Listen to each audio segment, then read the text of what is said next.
బాప్తిసం తీసుకునే నాడే మనము లోకానుసారమైన జీవితాన్ని, ఈ శరీరాన్ని, ఈ ఆత్మని ఆనాడే దాన్ని చంపేశాం. తిరిగి లెగిసినప్పుడు దేవునితో లేపబడ్డాం. తిరిగి లేపబడిన మరుక్షణం మనలోకి క్రీస్తు జీవం వచ్చింది. మనలో ఉన్నవాడు ఎవరు? గొప్పవాడు.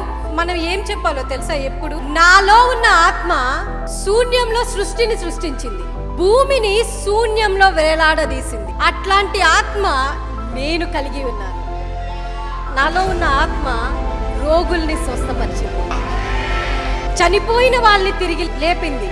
2000 సంవత్సరాల క్రితం నా అధికారాన్ని అంతటిని దొంగిలించుకొని ఏ వ్యక్తి ఎవడైతే తిరుగుతున్నాడో వాడి తల చితక్కొట్టి నా ఫ్రీడమ్ని నాకు తిరిగిచ్చింది.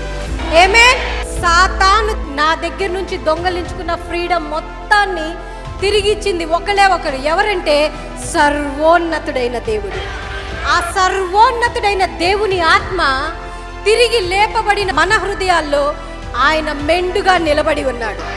పాపం మీద అధికారాన్ని ఇచ్చింది, రోగం మీద అధికారాన్ని ఇచ్చింది, శాపం మీద అధికారాన్ని ఇచ్చింది, నా జీవితాన్ని సంపూర్ణంగా మార్చింది. ఆయన నాలో ఉన్నాడు అని అంటే ఇవన్నీ చేసిన శక్తి కూడా మనలో ఉందనేగా.